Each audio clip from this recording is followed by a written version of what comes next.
have compassion for yourself. So don't take what's happening personally. And I know that's really difficult to do. It's really easy to beat yourself up and get into a place of feeling like you're not good enough. This doesn't help you, it doesn't help him, and it doesn't help the situation you're in.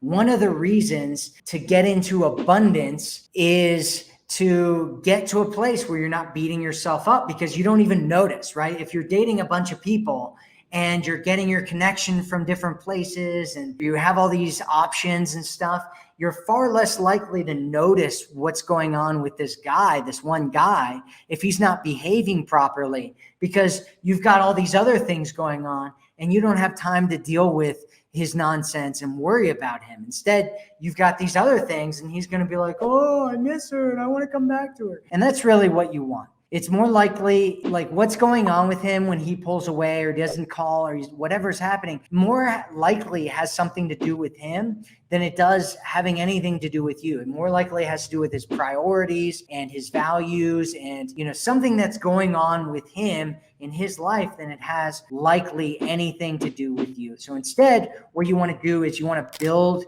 yourself up. So start loving on yourself. Really focus on this idea of love. Make love a pursuit of yours. Make it something that you think about, something that you study, something that you learn about. Just to give you a quick shortcut on how to do this, let me tell you how to do it in a few different ways. Number one is you want to love on yourself. One of the ways that you can do this really easily and quickly is to start thinking of times when you felt love. Just get like a piece of paper or notebook or something and just start writing down times when you felt the feeling of love in your life. And the more that you do this, the more that you think about those times, the more that you kind of visualize them and get into them, the more that you will start feeling that love immediately. You can feel love like that anytime you want to. And one of the ways that you can do that is just getting into that emotion, thinking of times when you felt it in the past. A second way to do this is start taking care of yourself. So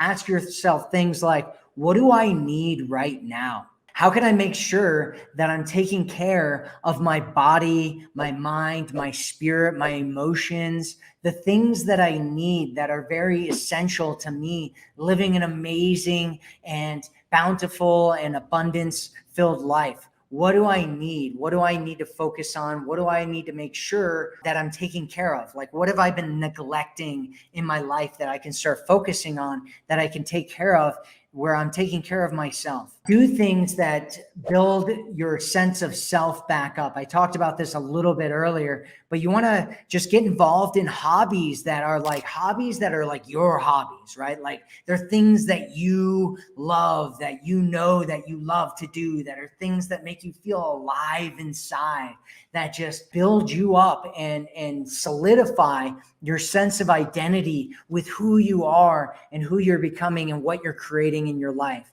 Like doing that, progress in something that you're loving, that you love. Like if you want to feel happy, if you want to feel better about your life, find things that you love, things that are worthy of your time, attention, and get progress in those. The more that you make progress in different things in your life, the happier you will feel. And then the last part of this is loving on other people around you. So if you want love, my suggestion is that you give love. So eventually, if you just give love and give love, if you build yourself up with love, right, you'll have more than enough love to give.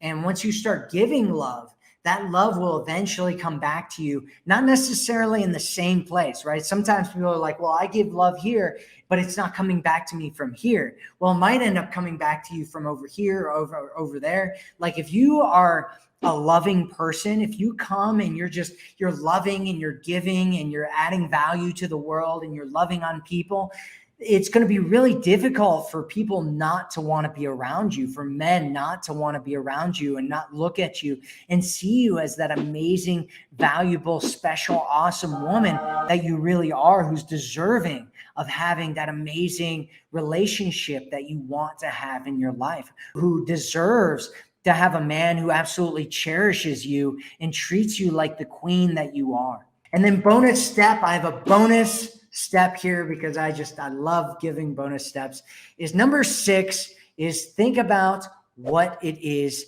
that you want. So you can think about everything that's going wrong or everything that's right, right? So you can think about what's going wrong or what's going right.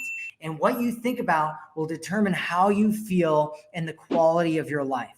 If you look at the future and you think about the future, and the future is bright and it's beautiful and it's amazing and it's filled with love, and you get into it and you can see it and you can imagine it and you can feel it, you're going to create that. You're going to attract that. You're going to bring more of that into your life. And so that is what you want to have. I'm getting excited about this. If your future is bright and beautiful, you won't have time to worry about the dark and dreary parts of the present moment. Imagine the relationship that you do want to have. Imagine him coming over and meeting you. Imagine how it'll feel you being together. Imagine what you want, and you'll start attracting what it is that you want.